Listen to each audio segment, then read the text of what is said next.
সাইয়েদনা ইব্রাহিম এই common sense খাটালেন, ওনার বুদ্ধি বিবেক খাটালেন, চিন্তা করলেন, অনুসন্ধান করলেন, করতে করতে করতে উনি মহাসত্যের সন্ধান পেয়েছেন।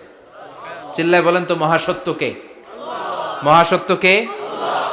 উনি এমন একটা পরিবেশে এসেছেন, আমরা তো জন্মসূত্রে মুসলমান, আমরা জন্মগ্রহণের পরেই আমাদের কানে আজান দেয়, আমাদের জন্য আকিকা দেয়, আমাদের মাথার চুল ফেলে দেয়, আমাদের ইসলামিক নাম রেখে দেয়, আমারে মক্তবে ভর্তি করিয়ে দেয়, আমার হাতে কোরআন তুলে দেয়। একটা প্রিভিলেজ আল্লাহর খলিল ইব্রাহিম পায় নাই। নিজে বুঝে, নিজের মনের সাথে লড়াই করে, যুদ্ধ করে, গোত্রের লোকদের বিরুদ্ধে যুদ্ধ করে, প্রচলিত সমাজ ব্যবস্থার বিরুদ্ধে জিহাদ ঘোষণা করে তিনি ইসলাম প্রতিষ্ঠা করেছে। এত সহজ না আমার ইসলাম আর সাইয়েদনা ইব্রাহিম খলিলের ইসলাম এক ইসলাম নয়। আমার ঈমান সাইয়েদনা ইব্রাহিমের ঈমান এক ঈমান নয়। চিল্লায় বলেন ঠিক কিনা? উনি যুদ্ধ করেছেন, নিজের সাথে নিজে বারবার লড়েছেন, লড়তে লড়তে তিনি আল্লাহর সন্ধান পেয়েছেন।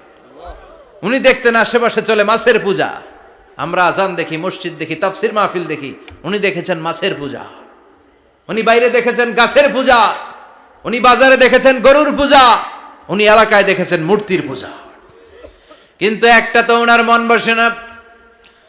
উনি দেখেন লোকজন আগুনের পূজা করে। কিসের পূজা করে?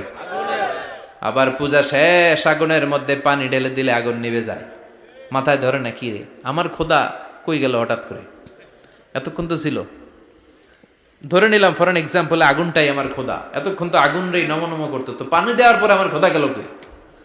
প্রশ্ন আছে না নাই? দেখেন কিভাবে ইন্টেলেক্ট, রেশনাল, সৃজনশীলতার বুদ্ধিমত্তাকে তিনি কাজে লাগিয়েছেন। খেয়াল করেন, আমরা চিন্তা না করে সিলে কান নিচে শুনে দৌড়, আছে না নাই? তো যাচাই করারও প্রয়োজন বোধ করি না, ভেরিফাই করার প্রয়োজন বোধ করি না। এটা মহামারীর আকার ধারণ করেছে আমাদের সমাজে, সমাজটা শেষ। সাইয়েদনা ইব্রাহিম ভাবলেন আগুন আমার রব হয় কি করে, এটাতে পানি ঢাললে এটা গেল কই? তিনি বললেন না, আগুন আমার খোদা হতে পারে না। এরপরে দেখলেন সবাই গাছের পূজা করে। কিসের পূজা? ঘরে যখন লাকড়ি দরকার, গাছ নামক খোদারে কোপাইয়া সাজ করে ফেলে। কথা বুঝে নাই মনে হয়? যারা গাছের পূজা করে, যখন লাকড়ি দরকার, কাঠের দরকার, তখন খোদারে কি করে? কোপায়, কোপায়া সাইজ। তো খোদারে কোপায়, এটা কেমন খোদা? এরপর দেখলেন কিছু লোক গরুর পূজা করে। কিসের পূজা? এদেশেও আছে না নাই? তাদেরকে কটাক্ষ করছি না, সব ধর্মের প্রতি শ্রদ্ধা রেখেই বলছি। ভাবেন, রিথিঙ্ক করেন, পুনরায় ভাবেন।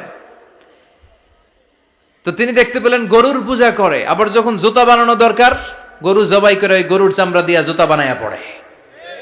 আছে না নাই? আমাদের হিন্দু ভাইরা তো চামড়ার জুতা, গরুর চামড়ার জুতা পরে না, না? হ্যাঁ, আছে না নাই? তো এইটারে খোদা মানে কি করে? খোদার গায়ের চামড়া দিয়ে জুতা, কত বড় বেয়াদব! চিন্তা করছেন? খোদার গায়ের চামড়া দিয়ে ওই বেয়াদবটা পায়ে জুতা পড়ে। মাথায় ধরে? একটাও সাইয়েদনা ইব্রাহিমের মাথায় ধরে না। এরপর সাইয়েদনা ইব্রাহিম দেখলেন মূর্তির পূজা করে। বিশাল বিশাল মূর্তিগুলোর সামনে দাঁড়িয়ে চোখের পানি ছাড়ে পড়ে। যো তো মিটানা চাহে জীবন কা তৃষ্ণা, সুবহ শাম বল বন্দে কৃষ্ণ কৃষ্ণ কৃষ্ণ। আছে না নাই? মূর্তিগুলোর সামনে যেয়ে পড়ে বন্দে মাতরম, বন্দে মাতরম, জয় জয় রাম সীতা রাম, জয় জয় হরে কৃষ্ণ হরে রাম, ওম নমঃ ভগবতে বাসুদেবায়। আছে না নাই? তো উনার এটাও মাথায় ধরে না, কারণ উনি দেখলেন কিছুক্ষণ আগে এগুলার মাটি কাদা দিয়ে মূর্তি বানাইছে ওরা, এরপরে ডিজাইন করে এগুলার সামনে ওম নমঃ পড়ে। তো এইটা ওর খোদা হয় কেমনে? যারা বানাইলো এরাই না মূর্তির খোদা? কথা বলেন, বুঝে শুনে উত্তর করেন। কাদার মাটি দিয়ে আমি মিজানুর রহমান আজহারি একটা মূর্তি বানালাম, মূর্তি বানিয়ে এটার আগুনে পুড়ে শক্ত বানালাম, এরপর আমি নিজ হাতে রং তুলে দিয়ে ডিজাইন করলাম, এরপরে এটার আমি বসালাম। বলেন তো আমি এটার স্রষ্টা না এটা আমার স্রষ্টা? এটার বানাইছে কে? মিজানুর রহমান আজহারি এই মূর্তির স্রষ্টা। চিল্লা এখন ঠিক কিনা? তো যেটারে আমি বানালাম এটার আবার ওম নমঃ ভগবতী হবে? মাথায় ধরে না, উনার মাথায় ধরে না। উনি চিন্তা, গবেষণা, অনুসন্ধানের মধ্য দিয়ে সত্যের সন্ধান পেয়েছেন। মহাসত্য এমনি পান নাই। দিন গড়িয়ে রাত আসে, সাইয়েদনা ইব্রাহিম আকাশের দিকে তাকায়, তাকিয়ে দেখে ধ্রুব তারা। কি তারা? সবাই দেখে ধ্রুব তারারে পূজা করে। এবার নিজের সাথে কথোপকথন কি করলেন এই কোরআন সাক্ষী। ফালাম্মা জান্না আলাইহিল লাইলু রাআ কাওকাবান ক্বালা হাযা রাব্বি ফালাম্মা আফালা ক্বালা ইন্নী লা উহিব্বুল আফিলিন। সুবহানাল্লাহ পড়েন। দেখেন নিজের সাথে নিজের বোঝাপড়া। রাত্রিবেলায় যখন ধ্রুব তারা দেখলেন সবাই পূজা করে, এবার মনে মনে কথা কয়। কেমনে কথা কয়? এই যে শুরু করছিলাম একটু আগে, বললাম না যে মনে মনে কথা আছে না নাই? মনে মনে কথা কয়, কিরে এটা তো সুন্দর, এটাই মনে আমার খোদা। কিছুক্ষণ পর যখন দেখে তারা নাই, কয় না এটা খোদা না, এটা হুদা। এটা কি খোদাই? কি আমার ছেড়ে চলে গেলে চলবে? আমি অসুস্থ হইলে আমার দেখবে কে? অসুস্থ হইলে আমার সুস্থ করবে কে? বিপদে পড়লে আমাকে উদ্ধার করতে হবে কে? তার মানে আমার খোদা আমার ছেলে চলে যায় না, এই তারা আমার খোদা হতে পারে? ফালাম্মা জান্না আলাইহিল লাইলু রাআ কাওকাবান ক্বালা হাযা রাব্বি ফালাম্মা আফালা ক্বালা ইন্নী লা উহিব্বুল আফিলিন ফালাম্মা রাআল কমারা বাযিগান ক্বালা হাযা রাব্বি فلما أفل قال لئن لم يهدني ربي لأكونن من القوم الضالين পড়েন আল্লাহু আকবার। এরপরের দিন যখন চাঁদ দেখলেন, পূর্ণিমার চাঁদ, দেখতে ওইটা তারার চেয়ে ছোট না বড়? কম সুন্দর না বেশি সুন্দর? পরের দিন চাঁদ দেখে তিনি দেখলেন সবাই চাঁদের পূজা করে।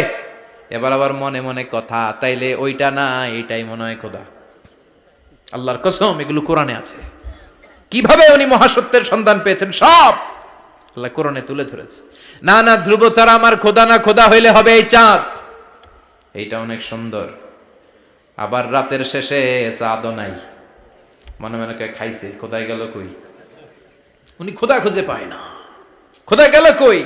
এবার উনি বললেন, হায় হায়, আমি তো বিপদে পড়ে গেছি, খোদা খুঁজে পাই না। আমার আসল খোদা যদি আমারে পরিচয় না দেখায়, আমি তো গোমরাহ হয়ে যাব।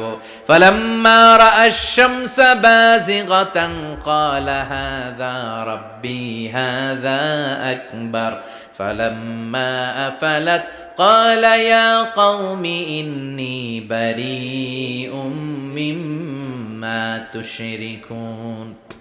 এরপরের দিন সকালবেলা পূর্ব দিগন্ত থেকে যখন দ্বিপ্রহরের জলজলে সূর্যটা উঠল, গগন বিদারী তাপ দিয়ে গোটা বিশ্বটারে আলোকিত করে জানান দিয়ে যখন জলজলে সূর্যটা উঠল, তিনি বললেন, না না, ধ্রুব তারা খোদা না, চাঁদ আমার খোদা হলে হতে হবে এই সূর্যটা, ঠিক কিনা?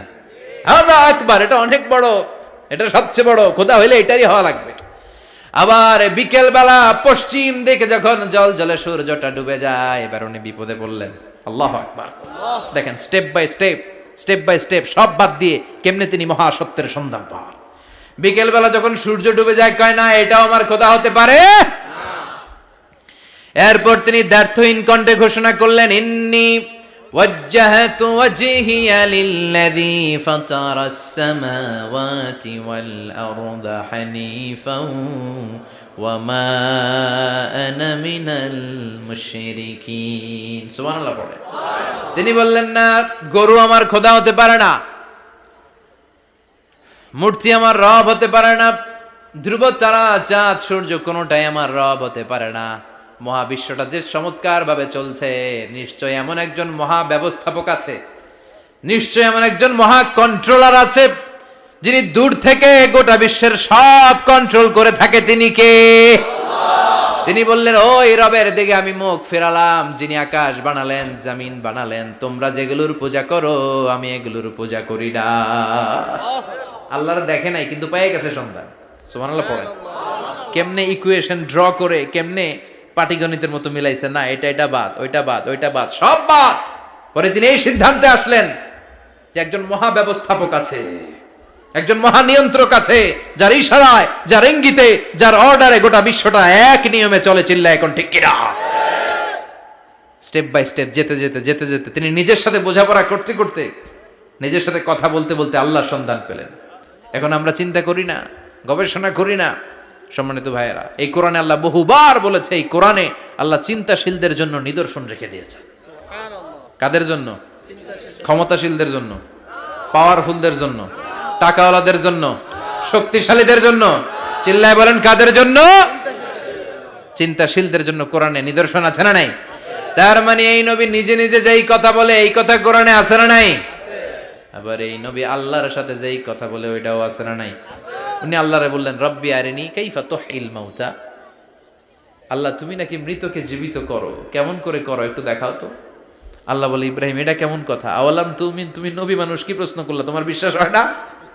আওয়ালাম তুমিন, বিশ্বাস হয় না? তুমি তো নবী, জানো জানো নবী নও, তুমি খলিল, তোমার বিশ্বাস হয় না? এটা কেমন প্রশ্ন? সাইয়েদনা ইব্রাহিম বললেন, বালা বিশ্বাস হয়, ওয়ালাকিন লিয়াতমাইন্না কলবি, কিন্তু দেখলে ভাল লাগবে, দেখলে ভাল লাগবে, অন্তরটা ঠান্ডা হবে। এজন্য সবকিছু দেখে নেবেন।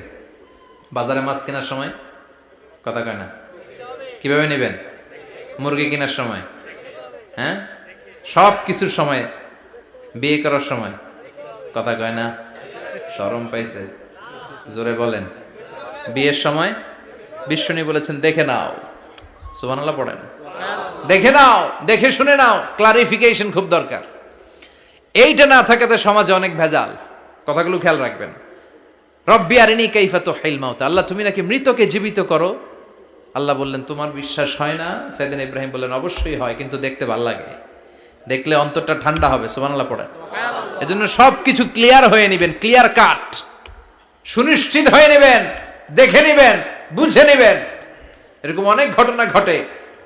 আপনার বন্ধু 10,000 টাকা ঋণ নিয়েছে, যেদিন ঋণের টাকা ফেরত দেওয়ার কথা দিছে, বান্ডিল পকেটে ভরে নিয়েছেন, আপনি দেখে নেন নাই, ভাবছেন বন্ধু মানুষ ঠিকই তো দিছে, ও ঠিকই দিছে, বাড়িতে যাই দেখেন ওইখানে 9,500 টাকা। কথা কন, 500 টাকার নোট একটা নাই। এখন ওর সাথে ঝামেলা আছে না নাই?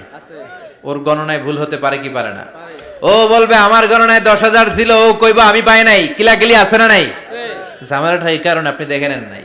কথা বলেন। অনেকে বিদেশে যায়, বন্ধু বান্ধবরা অনেক কিছু প্যাকেট করে দেয়, আমার ভাইয়ের জন্য নিয়ে যায়। এক ঘটনা আছে, দুবাইয়ের এক ভাই তার বন্ধুকে কিছু জিনিস দিছে তার ভাইয়ের জন্য। সে বলে দিছে যে আমার ভাইয়ের ডায়াবেটিক্সের রোগ, একটু ওষুধ নিয়ে যাবা। তার বন্ধু তো নরম মনের মানুষ, বিশ্বাস করে নিয়ে গেছে। এয়ারপোর্টে ওরা ধরছে, ওটার ভিতরে ছিল হিরোইন। ভিতরে কি ছিল? এজন্য ক্লারিফিকেশনের দরকার আছে না নাই?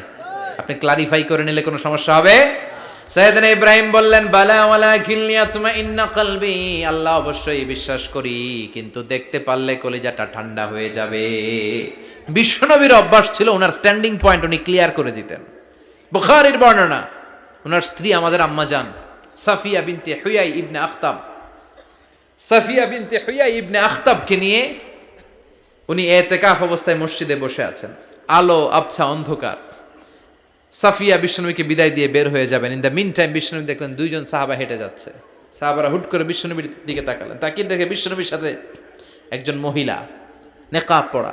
দেখেই সাহাবারা মুখটা ঘুরিয়ে দ্রুত চলে যেতে লাগলেন। বিশ্বনবী বললেন, এই হ্যালো আরিসলিকুমা, দাঁড়াও। বুখারীর বর্ণনা।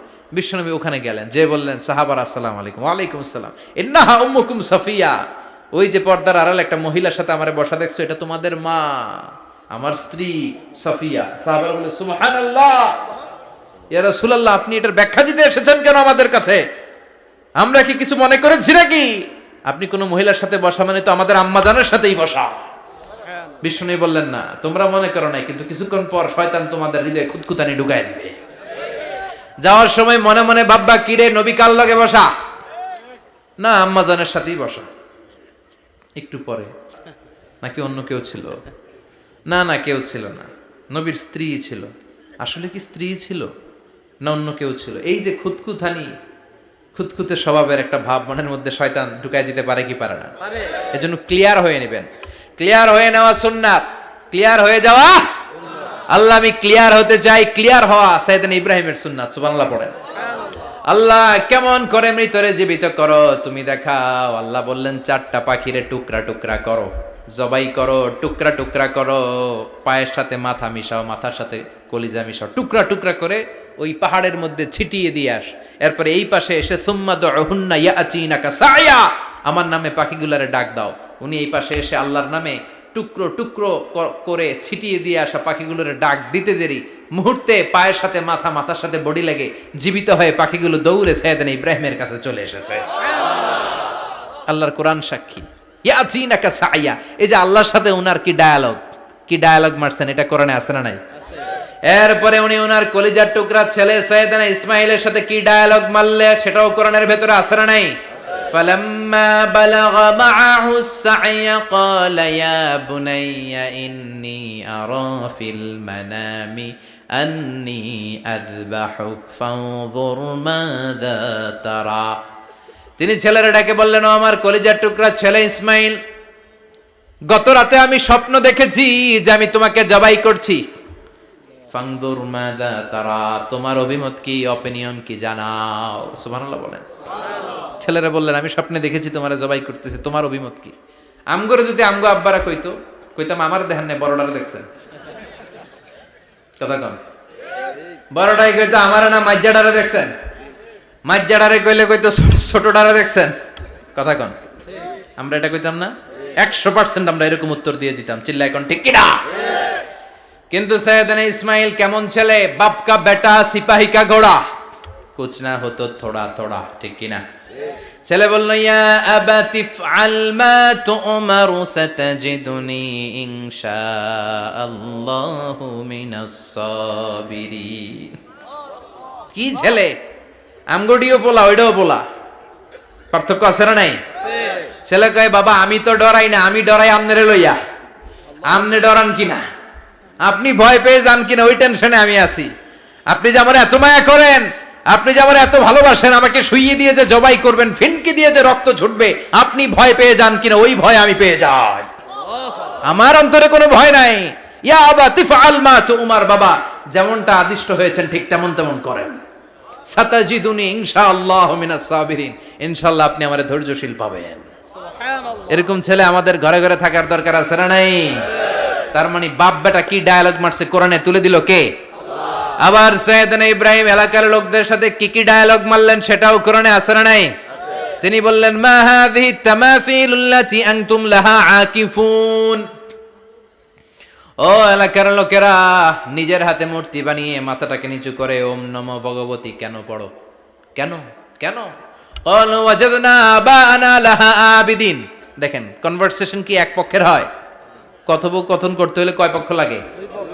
উনি বললেন, এই মূর্তিগুলোর সামনে তোরা মাথা নত করে দাঁড়িয়ে থাকিস কেন?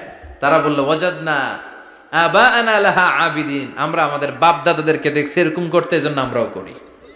সাইয়েদনা ইব্রাহিম বললেন, লাকাদ কুনতুম আনতুম ওয়া আবাকুম ফি দালালিম মুবিন, তোরাও শেষ, তোকে বাপ দাদারাও শেষ, তোদের বাপ দাদারাও গোল্লায়, তোরাও গোল্লায়, চিল্লাই কোন ঠিক কিনা? কি কনভারসেশন। এরপরে বাৎসরিক পূজা অনুষ্ঠানের দিন আসলো। কিছুদিন আগে একটা হয়েছে না সরস্বতী, এটা বোধহয় হিন্দু ভাইদের বিদ্যার দেবী। এরা এক একজনের কাছে এক একটা জিনিস নিয়ে যাওয়া লাগে, আমরা সব জিনিস চাই একজনের কাছে, তিনি কে? আল্লাহ। এটা কঠিন না সহজ? বিদ্যার জন্য ওই মন্দিরে, সৌন্দর্যের জন্য এই মন্দিরে, খাদ্যের জন্য দুর্গার কাছে, ঝামেলা না? আমরা সব কিছুর জন্য একজনের কাছে যাই, তিনি কে? আল্লাহ। বাৎসরিক পূজা অনুষ্ঠানে সবাই ইব্রাহিমরে ধরছে, ইব্রাহিম চল আমরা পূজা দিতে যাব। সাইয়েদনা ইব্রাহিম ফানাযারা নাযরাতান ফিন নুজুম, তাকালেন আকাশে আর বললেন, ইন্নী সাকিম, আমি যেতে পারবো না, আমি অসুস্থ। আমি কি আসলে সুস্থ ছিলেন? তো অসুস্থ বললেন কেন? কারণ অসুস্থতা দুই ধরনের, চিল্লায় বলেন, একটা শারীরিক আর একটা মানসিক। সাইয়েদনা ইব্রাহিম মানসিকভাবে প্রচন্ড বিপর্যস্ত ছিলেন, অসুস্থ ছিলেন। এর কারণ গোটা উম্মত মূর্তির পূজা করে, এই দৃশ্য দেখে কোনো নবী মানসিকভাবে সুস্থ থাকতে পারে না। উনি বললেন, আমি অসুস্থ, তোমরা যাও। সবাই বলল, ঠিক আছে আমরা যাই। ইব্রাহিম তুই আমাদের ঘরের মূর্তিগুলারে পাহারা দে। মূর্তি পাহারাদার একজন ভালো লোক পাওয়া গেছে, মূর্তি পাহারা দেওয়ার জন্য ভালো একজন পাহারাদার পাওয়া গেছে, নাম? কথা কন, কথা বুঝতে কষ্ট হচ্ছে মনে হয়। মূর্তি পাহারা দেওয়ার জন্য কারে পাওয়া গেছে? সাইয়েদনা ইব্রাহিম কয়, ঠিক আছে আজকে পাহারা দিমু, জন্মের পাহারা, যা তোরা দিতাছি। পাহারা দিতেছি যা। এইবার সাইয়েদনা ইব্রাহিম মূর্তির ঘরে ঢুকলেন, দেখেন কি সুন্দর কথোপকথন আল্লাহ তুলে ধরলেন। আল্লাহু আকবার। মূর্তির ঘরে, দেবীর ঘরে ঢুকে উনি ঘুরে ঘুরে তাকায়, দেখে একটা এমনি হা করে আরেকটা ব্যা করে, এরকম 14-15টা হাত নিয়ে তাকায় আছে। উনি সবগুলার সামনে এভাবে তাকায় আছে, দেখে এক একটা এক এক চেহারার, একটা হাতির গণেশ স্টাইলের, আরেকটা এরকম, আরেকটা নারীর, আরেকটা বাঘের, আরেকটা তলোয়ার নিয়ে আইতাছি কোপায় ফেলামো, আছে না নাই? সবগুলোর সামনে যায়, যে যে দেখে আর অবাক হয় কত ধরনের খোদার কাছে এরা কত কিছু চায়। আর যে দেখে প্রত্যেকটার সামনে ডেজার্টস আইটেম, মিষ্টান্ন, এক একটার সামনে রসমালাই, এক একটার সামনে কালো জাম, লাল জাম, রসগোল্লা, চামচাম, দুধ মালাই, মালাই চপ, আছে না নাই? জিব্বায় পানি চলে আসছে নাকি? তো সাইয়েদনা ইব্রাহিম অবাক, কিরে এত মূর্তি, এত ডিজাইন, এত ভাবে এরা অঙ্গভঙ্গি করে আছে, এত খাবার দেয়া, খায় না কেন? সাইয়েদনা ইব্রাহিম ভাবলেন মনে হয় নাগাল পাই না, আমি একটু তুল্লা ধরি। উনি রসমালাইয়ের বাটিটা নিয়ে যেটা হা করে আছে ওইটার সামনে যায়, কয় খা। কি কয়? বানাই কইতেছি মনে হয়। ফারাগা ইলা আলিহাতিম, মূর্তিগুলোর কাছে গেলেন। ফাকালা আলা তাকুলুন, খাবি না? ওই খাবি না ডারে আমি কিছু খা, কোরআন থেকে বলছে, ঠিক কি না? উনি ভাবলেন ওরা হয়তো খেতে পারে না, নাগাল পাচ্ছে না, কিংবা আমারে দেখে লজ্জা পাচ্ছে। নিজ থেকে রসমালাইয়ের বাটি তুলে ধরলেন, উনি বললেন খা, আর ওগুলা কয় হা হা করে রয়েছে, নড়েও না চড়েও না। উনি মুখের সামনে তুলে ধরে বললেন আলা তাকুলুন, খা। সবগুলার সামনে গেলেন, খা খা, কেউ খায় না, ওগুলো হা করে আছে। সাইয়েদনা ইব্রাহিম বললেন খা, কেউ কথা কয় না। উনি বললেন খাবি না কেন, তাইলে কথা ক। এই যে কষ্ট করে উড়াইলি, মুখের সামনে দিলাম, খাবি না কেন, কথা বল। আলা তাকুলুন, খাবি না কেন, কথা বল। মালাকুম লা তাতাকাল্লামুন, খাবি না কেন, মালাকুম লা তানতিকুন, হয় খা নয় কথা ক। বলতেই লাগলেন খা খা, প্রত্যেকটা মূর্তির সামনে গেলেন, খা, ওগুলা করে আছে হা, কোনো কথা কয় না। কয় কেন খাবি না, তাহলে কথা ক। খায়ও না, কথাও কয় না। আপনার ছেলে বায়না ধরছে, আব্বা চানাচুর খাম। কি খাম? চানাচুর কিনে দিলেন, এই নে চানাচুর। এখন চানাচুর খায় না, কিরে বাপ খাবি না কেন, কথাও কয় না। খায়ও না, কথাও কয় না, এখন বাকি আছে কোনটা? কথা কর। ফারাগা আলাইহিম দারবাম বিল ইয়ামিন, ডান হাতে কোপানো শুরু করলেন। ইচ্ছা মতো ঘুষি কিল মারতে মারতে মূর্তিগুলার সাইজ। ফারাগা আলাইহিম দারবাম বিল ইয়ামিন, এক একটা নবীর হাতে জান্নাতি শক্তি দিয়েছে কে? আল্লাহ। খা নাইলে কথা ক, খায় না, কথাও কয় না, বাকি আছে। মায়ের মারতে শুরু করলেন, মারতে মারতে সব শেষ। তারপরে খুঁজে পেলেন একটা কুড়াল। কি পাইলেন? কুড়াল দিয়ে এখন মারতে আরো সুবিধা, খালি এটারে এভাবে মারে, ওইভাবে মারে। মারতে মারতে যতগুলো মূর্তি ছিল সবগুলো মেরে বড় মূর্তিটার গায়ে মারতে যাবে, in the meantime stop, কয় না এটারে মারুম না।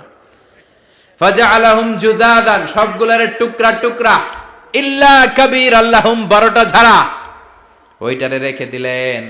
আর বুদ্ধি করে কুড়ালটারে বড়টার কাঁধে ঝুলাইয়া দিলেন, বড় মূর্তিটার কাঁধের মধ্যে ঝুলাইয়া দিলেন। ঘটনাটা সুন্দর হয়েছে না? এখন কেমন যেন মনে হয় এটা কোপাইয়া দাঁড়া রয়েছে বাবের বেটার মতো। বড় পূজার শেষ, পূজার দিনক্ষণ শেষ। বিকেলবেলা পূজা মণ্ডপ থেকে সব এসে দেখে সর্বনাশ। পাহারাদার ইব্রাহিম কই, আনতা ফাআলতা হাযা বিআলিহাতিনা ইয়া ইব্রাহিম। ইব্রাহিম সর্বনাশ কে কইছে? তুই কইছত নি? কই আইনো, বড়টাই কইছে, ওইটারে জিজ্ঞেস করো। বাল ফাআলাহু কাবীরুহুম হাযা ফাসআলুহুম ইন কানু ইয়ানতিকুন, কোরআন থেকে বলছি, আমি করি নাই। ওই দেখ কুড়ালটা কার কান্দে, বড়টার কান্দে, ওইটারে জিগা। সবাই কয় খাইছে। সবাই বলে ইব্রাহিম তুমি কি জানো না এগুলো কথা বলে না? সাইয়েদনা ইব্রাহিম বলে যে এটা কথা কয় না, ওইটার পূজা করস কেন? যেটা কথা বলে না, যেটা নিজেরাই নিজেদেরকে মায়ের থেকে বাঁচাতে পারে না, নিজেরাই নিজেদেরকে রক্ষা করতে পারে না, তোরে কিভাবে রক্ষা করবে? এগুলোর পূজা কেন করিস? ফাবুহিতাল্লাযী কাফার, কারো কোনো জবাব নাই, লা জবাব। সবাইকে ইব্রাহিম তুই বড্ড বেড়ে গিয়েছিস, তোরে নমরুদের কাছে নেওয়া হবে, রশি দিয়ে পেঁচিয়ে নমরুদের কাছে নেওয়া হলো। নমরুদের নাম শুনছেন? শোনেন নাই বোধহয়, শোনেন নাই? পৃথিবীতে 4 জন বাদশা ছিল, যারা গোটা বিশ্বের বাদশা। গোটা বিশ্বের 2 জন কাফের, 2 জন মুমিন। মুসলমানের একজন হচ্ছে জুলকারনাইন, আরেকজন হচ্ছে সাইয়েদনা সুলাইমান। কাফেরের একজন হচ্ছে বাখতানাসার, আরেকজন হচ্ছে নমরুদ। এই নমরুদের কাছে নিয়ে যাওয়া হলো রশি দিয়ে বেঁধে। এবার নমরুদের সাথে কি ডায়ালগ মারছে এটা তো আর কোরআনে নাই, কথা কন, এটাও আছে। নমরুদ বলে, ইব্রাহিম শুনলাম তুমি নাকি আমাদের খোদাগুলোরে মারছো, তুমি নাকি কোন আল্লাহর ইবাদত করো, তুমি নাকি কোন নতুন রবের তথ্য নিয়ে আমাদের বাবেল নগরীতে আগমন করেছো। আমি ছাড়া কোনো খোদা আছে বলে তো আমি শুনি নাই, এই বাবেল নগরীতে আমি ছাড়া কোনো খোদা আছে আজকে নতুন শুনলাম। কে তোমার খোদা, কি তার পাওয়া? এবার ডায়ালগ মারা শুরু করলেন সাইয়েদনা ইব্রাহিম। সাইয়েদনা ইব্রাহিম বললেন, রব্বি আল্লাযী ইউহয়ী ওয়া ইউমীত, আমার রব এমন রব যিনি জীবন দেয় আবার মরণও দেয়। জীবন দেয় কে? মরণ দেয় কে? নমরুদ বলে, তাই তোমার আল্লাহ জীবন দেয় মরণ দেয়? আনা উহয়ী ওয়া উমীত। এবার নমরুদ ডায়ালগ মারতেছে, খালি ডায়ালগ, আনা উহয়ী ওয়া উমীত, আমিও তো জীবন দেই, আমিও তো মরণ দেই। সাইয়েদনা ইব্রাহিম বললেন, তুমিও যদি আমার আল্লাহর মতো জীবন দাও মরণ দাও তাইলে দেখাও। নমরুদ জেলখানা থেকে দুইজন ফাঁসির আসামিকে ধরে আনলো। ধরে এনে একটা ধারালো ছুরি নিয়ে প্রথম আসামির পেটের ভিতরে ধা করে ছুরিটা ভরে দিয়েছে। ফিনকি দিয়ে রক্ত ছুটলো, লোকটা ছটফট ছটফট ছটফট করতে করতে দুনিয়া থেকে বিদায়। এবার পেট থেকে ছুরিটা বের করে দ্বিতীয় আসামির পেটের মধ্যে ঢুকাতে যাবে ধা করে। In the meantime stop, ঢুকায় নাই, পেটে ঢুকাইতে যে ঢুকায় নাই। কয়, ইব্রাহিম এই যে দেখো, তোমার সামনে প্রথম লোকটারে আমি জীবন মৃত্যু দিলাম, আর এটারে মৃত্যুর পথ থেকে বাঁচাই এটারে আমি জীবন দিলাম। প্রথমটারে দিলাম জীবন, পরেরটারে দিলাম, প্রথমটারে দিলাম মরণ, পরেরটারে দিলাম জীবন। তোমার রব যে যেরকম করে জীবন দেয় আর মৃত্যু দেয়, আমিও জীবন দেই আমিও মৃত্যু দেই। চিল্লায় পড়েন নাউযুবিল্লাহ। সাইয়েদনা ইব্রাহিম বিপদে পড়ে গেলেন। তাই তো, আসলেই তো প্রথম লোকটারে মৃত্যু দিল, দেয় নাই? কথা কন, ছুরি মেরে রক্ত বের করে ওর মৃত্যু দেয় নাই? পরের লোকটারও একই ভাবে মৃত্যু দিতে যে সেখান থেকে বাঁচিয়ে জীবন দিল। ভেজাল আছে না নাই? এবার সাইয়েদনা ইব্রাহিম বলে, ফাইন্নাল্লাহা ইয়াতি বিশ-শামসি মিনাল মাশরিকি ফাআতি বিহা মিনাল মাগরিবি ফাবুহিতাল্লাযী কাফার। সাইয়েদনা ইব্রাহিম বললেন, বুঝলাম তুমি আমার আল্লাহর মতো জীবন দাও, বুঝলাম তুমি আমার আল্লাহর মতো মরণ দাও, কিন্তু নমরুদ খেয়াল করে শোনো, আমার আল্লাহ প্রতিদিন সকাল বেলায় পূব আকাশ থেকে জল জলে সূর্যটা উঠায়। তোমার যদি এরকম কোনো ক্ষমতা থাকে, তুমি আগামীকাল সকাল থেকে পূর্ব দিক থেকে সূর্য না উঠিয়ে পশ্চিম দিক থেকে সূর্যটা উঠাও।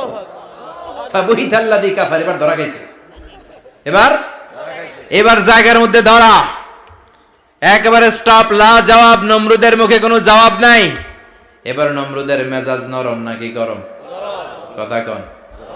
গরম মেজাজ নিয়ে কয়, হাররিকু, এটারে আগুনে জ্বালা, এটারে আগুনে ফেল। নমরুদ বুঝে নাই যে আগুনের মালিক কে। বিশাল আগুনের কুণ্ডলি পাকিয়ে সাইয়েদনা ইব্রাহিমকে আগুনের মধ্যে ফেলে দেয়া হলো। হাতের মধ্যে রশি, পায়ের মধ্যে রশি, সারা দেহের মধ্যে রশি পেঁচিয়ে আগুনের কুণ্ডলিতে ফেলে দেয়া হলো। মুহূর্তের মধ্যে আগুনের প্রজ্বলন শক্তি ওই রশিগুলোকে জ্বালিয়ে পুড়িয়ে সারখার করে দেয়, কিন্তু সাইয়েদনা ইব্রাহিমের দেহের একটা পশমও জ্বালায় না। যে রশি দিয়ে টাইট করে বাঁধছে, ওনার দেহের সাথে লাগানো টাচ করা রশি, ওই রশি জ্বলে যায়, কিন্তু সাইয়েদনা ইব্রাহিমের পশম জ্বলে না। চিল্লায় পড়েন আল্লাহু আকবার। আজ যদি তোমাদের মাঝে কেউ ইব্রাহিমের মতো ঈমান আনিতে পারো, অগ্নিকেও পুষ্প বলে পরিণত করিতে পারো, ঠিক কি না? মুসার মতো ঈমান হলে রাস্তা হবে সাগর জলে, ইউসুফের মতো ঈমান হলে একে একে দরজা খোলে। সাইয়েদনা ইব্রাহিমের মতন ঈমান যদি আজও থাকে বিদ্যমান, অগ্নিকুণ্ডে দেখতে পাবে খুবসুরত এক ফুলবাগান, ঠিক কি না? ওই ঈমানটা দরকার। ওই ঈমান যদি ঈমানের মতো হয়, আগুনের কুণ্ডুলকে ফুলবাগান বানিয়ে দিবে কে? আল্লাহ। সাইয়েদনা ইব্রাহিম বসে রইলেন। নমরুদ কয়, আরো আগুন জ্বালা, এলাকার বড় বড় গাছগুলো তক্তাগুলো কেটে আগুনের কুণ্ডলিতে ফেল। তক্তা লাকড়িগুলো আগুনের কুণ্ডলিতে ফেলা মাত্র দাউ দাউ করে লাকড়িগুলোকে তক্তাগুলোকে আগুন জ্বালিয়ে দেয়, কিন্তু সাইয়েদনা ইব্রাহিমকে জ্বালায় না। সুবহানাল্লাহ। আগুনের মালিক কে? ওই আল্লাহ আজও আছে না নাই? তিনি আগুনরে অর্ডার করলেন, সৃষ্টির শুরু থেকে তোকে একটা ধর্ম দিয়েছি, সব জ্বালিয়ে দেয়া, পুড়িয়ে দেয়া, আজকে কয়েকদিনের জন্য তোর ধর্মটাকে আমি স্টপ করে দিলাম। চিল্লায় পড়েন আল্লাহু আকবার। কুলনা ইয়া নারু কুনি বারদান ওয়া সালামান আলা ইব্রাহিম। আল্লাহ বললেন, আগুন খবরদার, আমার ইব্রাহিমের গায়ের যেন পশম না পুড়ে যায়, কারণ ইব্রাহিমের সন্তান হবে ইসমাইল, আর ওই ইসমাইলের বংশে আমি পাঠাবো আখিরি জামানার পয়গাম্বর। ইব্রাহিমের জন্য কিছু না হয়, কোন বারদা, ঠান্ডা হয়ে যা। কি হয়ে যা? কিন্তু এত বেশি ঠান্ডা হবি না যাতে ইব্রাহিমের সর্দি না লেগে যায়। সুবহানাল্লাহ। আগুন বলে, আপনি বললেন কোনি বারদা, ঠান্ডা হ, আবার কোন এত ঠান্ডা হবি না যাতে সর্দি না লাগে। কেমন ঠান্ডা হবো? আল্লাহ বললেন সালামান আলা ইব্রাহিম, সালাম হয়ে যা, শান্তির গুলবাগিচা হয়ে যা, এয়ার কন্ডিশন নাতিশীতোষ্ণ হয়ে যা। চিল্লায় পড়েন আল্লাহু আকবার। 40 দিন ছিলেন এই আগুনের কুণ্ডলিতে, কিচ্ছু হয় নাই। সুবহানাল্লাহ পড়বেন না? শেষ জীবনে উনি ওনার নাতিপুতিদের সাথে গল্পের সময় বলতেন যে আমার জীবনে সবচেয়ে আরামদায়ক সময় কাটিয়েছি আমি ইব্রাহিমের আগুনের, নমরুদের আগুনের কুণ্ডলির ভেতরে থেকে। চিল্লায় এখন সুবহানাল্লাহ। তার মানে পুরো আগুনের কুণ্ডলির গোলবাগিচা বানিয়ে দিয়েছে কে? ওনার জীবনের শ্রেষ্ঠ সময় নাকি এটা, সবচেয়ে আরামসে নাকি কাটিয়েছে এই আগুনের কুণ্ডলির ভেতরে। চিল্লায় পড়েন আল্লাহু আকবার। এবার আল্লাহ ডেকে বলেন, নমরুদ অনেক হয়েছে, আর না, অনেক চান্স তোমারে দিছি আমি, অনেক ছাড় দিছি, মাগার ছেড়ে দিব না। আল্লাহ কি দেয়? ছাড় দেয়, ছেড়ে দেয় না। মনে থাকবে? চিল্লায় বলেন তো, আল্লাহ কি দেয়? কি দেয় না? নমরুদরে এতক্ষণ ধরে কি দিছে, কিন্তু কি আল্লাহ ছেড়ে দিবে? কথা বলেন। আল্লাহ বলে, তোরে মারতে আমার কামান লাগবে না, গোলা লাগবে না, ফেরেশতা লাগবে না, তলোয়ার লাগবে না, নমরুদ তোরে মারবো আমি ল্যাংড়া মশা দিয়া। ফারসালাল্লাহু তাআলা বাউদা, আল বাউদাতু জুনদুম মিন জুনুদিল্লাহ। এই মশাগুলো আল্লাহর সৈনিক। কথা কন। এই মাছিগুলো আল্লাহর সৈনিক, এই সাপ আর ব্যাঙগুলো আল্লাহর সৈনিক, এই বাতাস আল্লাহর সৈনিক, এই মাটি আল্লাহর সৈনিক। মাটি যদি কাঁপাকাঁপি শুরু করে, বসে থাকা যাবে? কথা কন। ভূমিকম্প হইলে সব দৌড়াদৌড়ি আছে না নাই? আগুন লাগলে দুর্ঘটনা আছে না নাই? বাতাস যদি 70 থেকে 80 কিলোমিটার বেগে ছুটে আসে, দুর্ঘটনা আছে না নাই? ফারসালাল্লাহু বাউদা, আল্লাহ একটা ল্যাংড়া মশা পাঠালেন। এই ল্যাংড়া মশা নাকের ভিতর দিয়ে ঢুকে মস্তিষ্কের মাঝখানে যে কামড়াতে শুরু করেছে। মশার কামড় খাইছেন না আপনারা? শীতকালে যখন আমরা কম্বল মোড়া দিয়ে ঘুমাই, কানের সামনে যখন পন পন শুরু করে, কেমন লাগে? কি বিরক্তি লাগে না? আবার ঝেড়ে টেরে আবার শুই, আবার পন পন। তো পন পনের আওয়াজই আমাকে সহ্য হয় না। ওই মশা নাকি দিয়ে ঢুকে এদিকে কামড়া, ওই বেড়ার কেমন লাগে? কথা কন। নাকের ভিতর দিয়ে মশা ঢুকে ভিতরে কুটকুট কুটকুট করে কামড় মারে। এই কামড় খাইয়া নমরুদ এবার নাচানাচি শুরু করছে। I M A disco dancer. Or dance দেখে সবাই হাসে, একেবারে I M A disco dancer. Or dance দেখে সবাই অবাক। ঘটনা কি? খোদায় লাফায় কে? এতদিন ধরে সবাই নমরুদরে পূজা করতো আর বলতো নমরুদ সবচেয়ে বড় খোদা, নমরুদ সবচেয়ে। এখন খোদা কি করে? ড্যান্স দেয়। চিল্লা এখন কি দেয়? এবার নমরুদ বাঁচার জন্য মাথার মধ্যে আঘাত করে, কিন্তু মশা বের হয় না। চিল্লায় আওয়াজ করে উত্তরে বলেন, মশা ঢুকছে কার অর্ডারে? এই মশা বেরোবেও কার অর্ডারে? মাথার মধ্যে আঘাত করে ঘুষি মারে, কিল মারে, কিন্তু মশা বের হয় না। এবার আশেপাশের যারা আছে খাদেম খুদ্দাম কয়, তোরাও ঘুষি মার। খাদেম খুদ্দাম মনে মনে কয়, আজীবন অনেক মারছস, আজকে আমরা মারুম। সুযোগ পায়া কিলের উপর কিল আর ঘুষি। আজীবন অনেক কাজ করাইছিস আমাদেরকে দিয়ে, অনেক জুলুম করেছিস, আজকে সুযোগ পেয়েছে মতো মাইরা লই। খাদেম খুদ্দাম ওরাও কিল ঘুষি। ঘুষাইতে ঘুষাইতে চেহারার মানচিত্র পাল্টাই দিছে, মাকার মশা বের হয় না। এই মশা ঢুকছে কার আদেশে? কথা কন। এই মশাটা যদি বেরোতে হয়, অর্ডার লাগবে একজনের। চিৎকার করে বলেন, চিনি কে? নিজেও মারে, বেরোয় না। খাদেম খুদ্দামরা মাথার মধ্যে কিল ঘুষি মারে, বেরোয় না। নমরুদ কয়, এবার আমারে জুতা মার। কি মার? আমরা পরি প্লাস্টিকের জুতা, বাটার জুতা, অ্যাপেক্সের জুতা। আগে পড়তো খরমের জুতা। খরমের জুতা বানায় কি দিয়া? কথা কোন। এবার কাঠের জুতা দিয়ে খাদেম খুদ্দামরা মাথার মধ্যে বাড়ি পিটাইতে পিটাইতে মাথাটাকে ফাটিয়ে রক্তাক্ত করে জামিনের মধ্যে নামরুদ্রে শুইয়ে দিয়েছে। আর আল্লাহর সৈনিক সেই বাউদা মশা নাকের ভেতর থেকে শূন্যে উড়াল মেরেছে। চিল্লায় পড়েন আল্লাহু আকবার। তার মানে এত শক্তিশালী হয়েও, গোটা বিশ্বের রাজা হয়েও নমরুদের ক্ষমতা নমরুদরে বাঁচাতে পারে নাই। চিল্লায় পড়েন ঠিক কিনা? এজন্য ক্ষমতা কাউরে বাঁচাতে পারে না, দাপট কাউরে বাঁচাতে পারে না, অহংকার কাউরে বাঁচাতে পারে না, সৈন্যবাহিনী কাউরে বাঁচাতে পারে না। বাঁচাতে পারে একজন, চিৎকার করে বলতে হবে তিনি কে? পৃথিবীতে কেউ তো স্থায়ী হয় না।